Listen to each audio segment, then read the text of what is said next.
Assalamualaikum warahmatullahi wabarakatuh. Selamat siang, salam sejahtera untuk kita semua. Kami dari kelompok 5 akan menjelaskan materi tentang presentasi yaitu sosiologi ekonomi, sosiologi kerja, dan sosiologi politik dalam tinjauan sosiologi. Sebelum kami mempresentasikan materi tersebut, izinkan kami untuk memperkenalkan diri terlebih dahulu. Perkenalkan, nama saya Raisa Rizky Aryani. Nama saya Reniawati. Nama saya Melika Uradelia. Nama saya John Febriansa. Nama saya Indi Devina Mandari. Nama saya Abramovic Marga Sholding. Nama saya Sultan Farhan Ramadan. Nama saya Avando Susanto Putra. Nama saya Rizky Randani. Dalam judul yang akan kelompok kami presentasikan, di sini kami membagi menjadi 3 subbab, yaitu ada ekonomi dalam tinjauan sosiologi, politik dalam sosiologi, dan juga kerja dalam sosiologi. Dan yang pertama adalah ekonomi dalam sosiologi. Kita akan membahas mengenai definisi dalam dalam tinjauan sosiologi. Yang kedua ada teori dalam ekonomi. Yang ketiga adalah sosiologi ekonomi yang menentukan suatu sosial budaya. Yang keempat ada konsekuensi utama dalam pengembangan ekonomi sosial global. Dan yang terakhir ada peristiwa nyatanya yang terdapat yang terkait dengan sosiologi ekonomi. Selanjutnya akan dijelaskan juga mengenai definisi politik dalam sosiologi, teori sosiologi politik, juga ciri-ciri sosiologi politik, dan peristiwa yang terjadi dalam keterkaitan dengan sosiologi politik. Dan terakhir, pada subbab terakhir, nanti akan dijelaskan mengenai dengan kerja dalam tinjauan sosiologi, yang membahas tentang definisi kerja dalam tinjauan sosiologi, dan juga teori-teori kerja menurut para ahli dalam tinjauan sosiologi, dan terakhir ada peristiwa kerja dalam tinjauan sosiologi. Baiklah, materi pertama yang akan kita bahas adalah definisi ekonomi dalam tinjauan sosiologi. Ekonomi dalam tinjauan sosiologi. Ekonomi dalam tinjauan sosiologi terpaut dengan aspek produksi, distribusi, dan konsumsi benda, jasa, serta sumber energi yang bermuara pada bagaimana masyarakat menggapai kesejahteraan. Sosiologi ekonomi menampilkan pertumbuhan yang eksplosif sejalan dengan berbagai permasalahan sosial ekonomi warga, baik di negara-negara maju maupun di negara-negara berkembang yang tengah berupaya meningkatkan kesejahteraan masyarakatnya melalui bermacam kebijakan pembangunan. Pertumbuhan riset sosiologi ekonomi tidak terlepas dari pengaruh pemikiran tokoh sosiologi klasik serta aliran pemikiran baru dalam sosiologi ekonomi semenjak dekade 1980-an. Hasil kajian eksploratif yang pada tulisan ini melalui penelusuran atas pertumbuhan riset sosiologi ekonomi di Indonesia menampilkan jika sebagian besar riset ditunjukkan kepada bagaimana masyarakat memenuhi kebutuhan serta menggapai kemakmuran ataupun kesejahteraan yang erat kaitannya dengan permasalahan kemiskinan. Saat ini, riset sosiologi ekonomi lebih gempar menganalisis tentang kapital sosial dan permasalahan struktur, kelembagaan serta sistem ekonomi nasional berhubungan dengan kesejahteraan masyarakat. Sistem ekonomi nasional yang diartikan merupakan yang sejalan amanat konstitusi kita. Pada sisi lain, akibat pembangunan nasional paling utama semenjak masa Orde Baru pula banyak diteliti, mengingat kebijakan pembangunan dinilai belum sanggup menghasilkan kesejahteraan warga, apalagi terkesan belum sukses menghasilkan inklusivitas dalam pembangunan nasional, berdasarkan pembangunan model negara kesejahteraan atau MNK, dengan indikator utama berbentuk pemerataan pembangunan. Selanjutnya, saya akan menjelaskan mengenai teori ekonomi dalam sosiologi. Tapi sebelum saya menjelaskan dan juga memberikan pendapat mengenai para ahli mengenai ekonomi dalam sosiologi, saya akan menjelaskan terlebih dahulu bahwa ekonomi sosiologi itu berangkat atau berawal dari 2 disiplin ilmu, yaitu ilmu ekonomi dan ilmu sosiologi. Di mana dalam 2 ilmu tersebut memberikan cara melihat, yaitu dan mempelajari bagaimana suatu individu, kelompok, dan masyarakat dalam tatanan sosial. Yang pertama itu ada ilmu ekonomi. Ilmu ekonomi itu yang mempelajari tentang individu, kelompok, dan masyarakat dari sudut pandang atau aspek mengenai produksi, konsumsi, dan distribusi yang sangat kita ketahui seperti biasanya dalam kegiatan ekonomi. Sementara itu, ilmu sosiologi merupakan suatu ilmu yang mempelajari mengenai individu, kelompok, dan masyarakat dari sudut pandang perilaku, orientasi, dan juga interaksi. Seperti yang kita ketahui bahwa kita sebagai manusia merupakan makhluk sosial yang tidak lepas dari yang namanya interaksi sosial, perilaku, dan juga orientasi. Nah, jika kita sambungkan dengan teori ekonomi dalam sosiologi, saya mengambil dari 3 para ahli, yaitu ada Smeltzer dan Swartberg, yang kedua ada Sindung Haryanto, dan yang ketiga ada Karl Polanyi. Pertama ada Smeltzer dan Swartberg. Mereka mengemukakan pendapat mereka mengenai sosiologi ekonomi, yaitu mengadopsi dari teori yang dijelaskan oleh Durkheim dan juga Weber, yaitu bahwa ilmu sosiologi ekonomi merupakan ilmu yang mempelajari bagaimana masyarakat memenuhi kebutuhan hidup mereka. Dua merupakan teori yang dikemukakan oleh Sindung Haryanto yang tidak jauh beda menurut tadi Smeltzer dan Swartberg, yaitu dia mengemukakan pendapatnya, yaitu bahwa masyarakat bagaimana ilmu sosiologi ekonomi bukan bagaimana masyarakat memenuhi kebutuhan mereka dari proses premier hingga proses pasien, dan kegiatan tersebut itu diperspektifkan dari pandangan sosial. Dan teori yang ketiga merupakan teori yang dikemukakan oleh Karl Polanyi, di mana menurut Karl Polanyi, sosiologi ekonomi adalah suatu paham studi tentang merkantilisme. Dan apa itu merkantilisme? Merkantilisme merupakan definisi di mana kekayaan merupakan sebagai penyedia uang bagi suatu negara.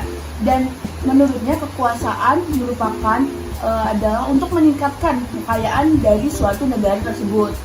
Pada intinya, studi merkantilisme adalah bahwa kemajuan suatu negara itu bersangkut paut dengan adanya surplus ekspor di atas import dalam perdagangan luar negeri.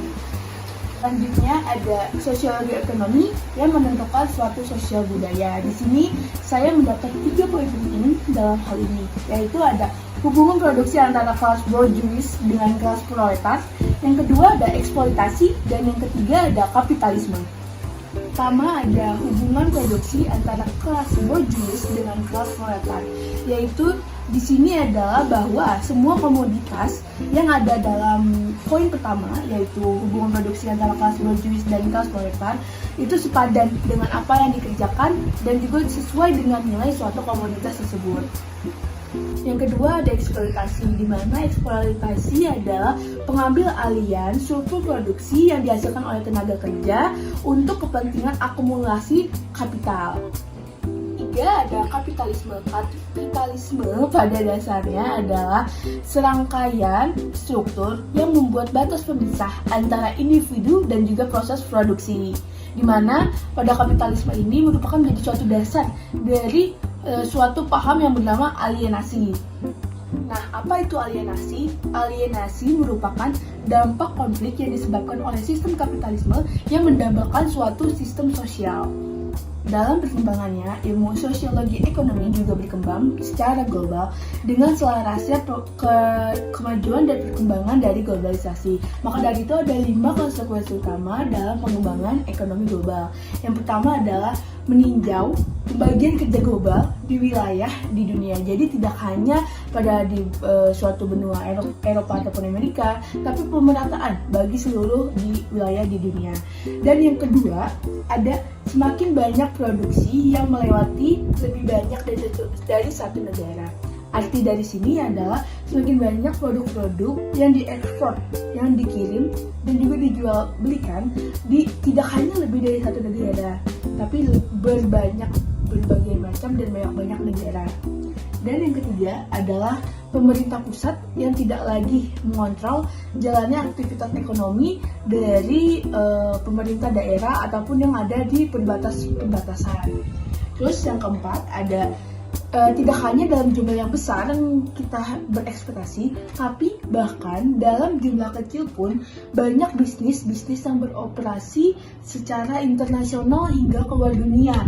Dan sekarang ini proses tersebut itu juga banyak yang mengendalikan bagian besar dari sistem globalisasi ekonomi yang membuat aktivitas ekonomi dunia. Yang terakhir ada globalisasi ekonomi yang menimbulkan suatu isu tentang hak kerja dan juga kesempatan kerja. Salah satu peristiwa yang berkaitan dengan perekonomian sosial terjadi di Indonesia pada tahun 2020, yaitu pandemi COVID-19. Peristiwa ini tidak hanya berdampak pada kesehatan masyarakat, namun juga sangat berdampak pada kondisi ekonomi masyarakat. Peristiwa ini menyebabkan pemerintah melakukan pembatasan sosial berskala besar, di mana hal tersebut sangat berdampak pada kondisi ekonomi masyarakat, mulai dari rumah tangga, usaha mikro kecil dan menengah. Bagi beberapa sektor usaha, salah satu dampaknya yaitu terhentinya kegiatan usaha dan PHK bagi para pekerja formal dan informal. Kementerian Keuangan mencatat setidaknya 1,5 juta jiwa pekerja telah dirumahkan dan terkena PHK. Tidak hanya peristiwa pandemi COVID-19, ada juga peristiwa yang terjadi baru-baru ini di Indonesia, yaitu gempa bumi yang terjadi di Cianjur pada hari Senin 21 November pukul 13.21. Peristiwa ini menyebabkan banyak kerusakan terhadap pemukiman warga, serta tempat ibadah dan jalan. Menurut Badan Penanggulangan Bencana Daerah (BPBD), melaporkan 602 jiwa meninggal karena peristiwa tersebut. Dampak langsung akibat bencana gempa bumi tersebut memberikan kerugian sangat besar terhadap perekonomian warga. Salah satu kerugian ekonomi terdapat pada sektor usaha dan hancurnya rumah warga, serta munculnya kemiskinan terhadap warga yang terkena dampak dari peristiwa tersebut. Selanjutnya saya akan menjelaskan mengenai politik dalam tinjauan sosiologi. Yang dimaksud dengan politik dalam tinjauan sosiologi itu, jadi ilmu sosiologi ini memberikan wawasan berharga mengenai lingkungan masyarakat di mana sistem politik itu dijalankan. Oleh karena itu, sosiologi diakui penting dalam studi tentang politik. Nah, di sini saya akan menjelaskan definisi sosiologi politik menurut beberapa ahli. Yang pertama, menurut Prof. Dr. Damsar, sosiologi politik adalah ilmu yang mempelajari masyarakat di mana di dalamnya terdapat proses dan pola interaksi sosial dalam hubungannya dengan politik. Yang kedua, menurut Maurice Duverger, sosiologi politik itu adalah ilmu tentang kekuasaan, pemerintahan, otoritas, komando, dan semua level masyarakat manusia yang bukan saja di dalam masyarakat nasional tetapi juga masyarakat lokal dan masyarakat internasional. Yang ketiga, menurut Sherman dan Kolker, sosiologi politik adalah ilmu yang mempelajari partisipasi dalam pembuatan keputusan tentang suatu kehidupan yang luas dan yang sempit. Nah, yang keempat ini menurut Tom Buttermore, sosiologi politik adalah kajian tentang demokrasi, kelas sosial, gerakan sosial, partai politik, aksi politik, perubahan politik dan konflik negara, nasionalisme, pembangunan dan politik global. Dalam sosiologi politik terdapat 5 ciri-ciri. Nah, yang pertama itu empiris. Masuk dari empiris nih, ilmu sosiologi politik didasarkan pada observasi kenyataan dan tidak dihasilkan dari sikap yang menduga-duga dengan keadaan sosial. Lalu yang kedua ini ada teoritis. Nah, maksud dari teoritis yaitu selalu berusaha menyusun kesimpulan logis berdasarkan kajian teori yang ada dalam sosiologi dan ilmu politik. Nah, yang ketiga ini ada logis. Maksud dari logis sendiri itu kajian yang ada dalam ilmu sosiologi politik dapat ditangkap dengan akal yang sehat. Nah, yang keempat ada kumulatif. Maksud dari kumulatif itu terjadi hubungan yang baik dalam sosiologi politik. Misalnya, hubungan antara teori satu dengan lainnya dan bahkan bantahan yang disusun dalam teori sebelumnya. Lalu yang terakhir nih non-etis. Maksud dari non-etis yaitu tidak mempersalahkan baik dan buruk, tetapi menjelaskan masalah dalam sosiologi politik secara mendalam. Yang selanjutnya yaitu teori sosiologi politik. Pada bidang sosiologi politik terkenal teori sistem yang beranggapan bahwa semua gejala sosial merupakan bagian dari pola tingkah laku yang konsisten, internal, dan reguler, dapat dilihat dan dibedakan. Di sini ada dua teori menurut beberapa ahli. Yang pertama yaitu teori pendekatan fungsional. Marion Levy dan Robert Camerton mengembangkan pendekatan fungsional atau lebih dikenal dengan sebutan fungsionalisme struktural. Menurut pandangan ini, struktur-struktur sosial yang menentukan peranan-peranan dengan pola-pola perilaku yang tetap yang oleh masyarakat diharapkan dari seorang dokter, politisi, petani, ibu rumah tangga, orang beragama, warga negara, dan sebagainya. Yang kedua yaitu teori pendekatan perkembangan. Gabriel Almond mengembangkan suatu pendekatan yang dikenal dengan nama pendekatan perkembangan atau developmental approach terhadap problem-problem sosial politik. Almond berusaha menghubungkan lembaga-lembaga dengan proses-proses seperti proses politik, ekonomi, sosial, dan lain-lain. Menurut Westburn, ada 3 manfaat sosiologi politik, yaitu manfaat analitis, manfaat praktis, dan manfaat moral. 1. Manfaat analitis karena di dalamnya menawarkan berbagai macam teori dan metodologi yang dapat dipergunakan untuk membaca fenomena politik yang real berkembang dalam masyarakat. 2. Manfaat praktis karena di dalamnya juga dibahas berbagai macam strategi untuk mencapai tujuan politik. Ada di antara strategi-strategi tertentu yang tergolong efektif dan efisien untuk menjawab kepentingan politik tertentu. Tapi ada pula yang di antaranya justru potensial menghadirkan konflik politik yang berkepanjangan. 3. Manfaat ketiga yakni manfaat moral, maksudnya dengan memahami teori dan metodologi yang berkembang dalam sosiologi politik serta strategi-strategi yang tergolong efektif dan efisien dalam usaha memenuhi kepentingan politik atau mencapai tujuan politik, dapat meningkatkan komitmen kerakyatan kita. Terima kasih.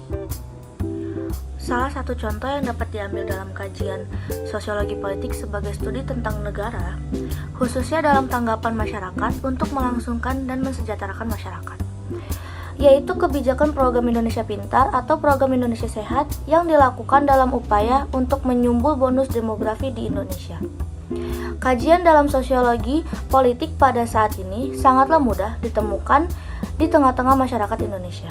Kajian politik yang terlihat di saat ada survei tentang elektabilitas calon dalam pilkada atau pilpres yang dihasilkan data-data akurat, serta rekomendasi agar dapat tercapai kekuasaan yang diinginkan. Selanjutnya, kita akan membahas kerja dalam tinjauan sosiologi. Kerja dalam tinjauan sosiologi.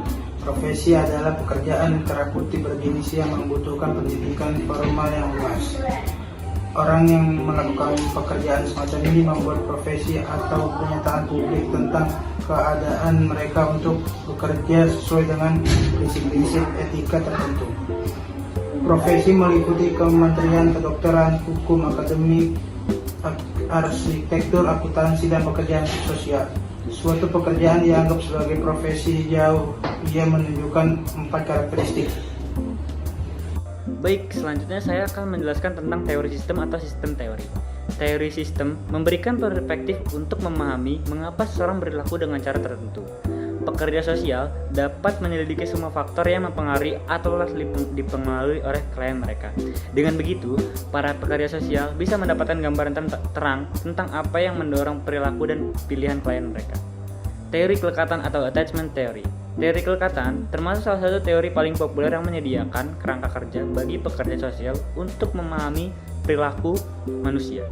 Teori ini menyatakan bahwa bayi memiliki perilaku bawaan untuk memastikan orang tua memenuhi kebutuhan mereka. Setelah menjelaskan mengenai teori sistem, saya akan menjelaskan mengenai contoh-contoh kerja dalam sosiologi. Yang pertama ada kerjasama spontan.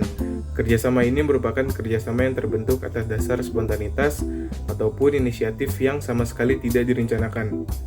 Suatu kelompok tertentu, seperti contohnya supporter sepak bola yang tidak terima akan kekalahan tim kesayangan mereka dan pada akhirnya mereka membuat kericuhan ataupun kegaduhan, seperti memaksa masuk turun ke lapangan ataupun melemparkan botol ke arah pemain yang menyebabkan situasi stadion tidak kondusif.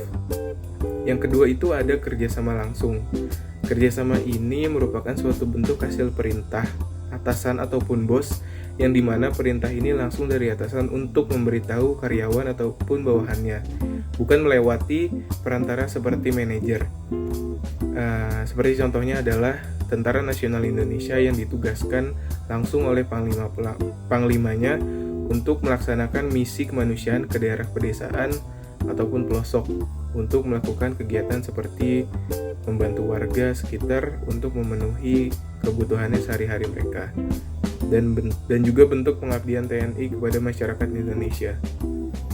Dan yang ketiga, ada kerjasama tradisional, yang dimana kerjasama ini merupakan bentuk kerjasama yang dilakukan oleh warga-warga sekitar rumah ataupun daerah tertentu untuk melakukan kegiatan seperti contohnya gotong royong untuk membangun jembatan penghubung antar desa dan kerjasama untuk melakukan kerja bakti membangun pos ronda. Baiklah, tadi sudah kami paparkan mengenai materi sosiologi ekonomi, sosiologi kerja, dan sosiologi politik dalam tinjauan sosiologi. Sekian dari kelompok kami, bila ada kata-kata yang salah, mohon dimaafkan. Wabillahi taufiq wal hidayah. Wassalamualaikum warahmatullahi wabarakatuh.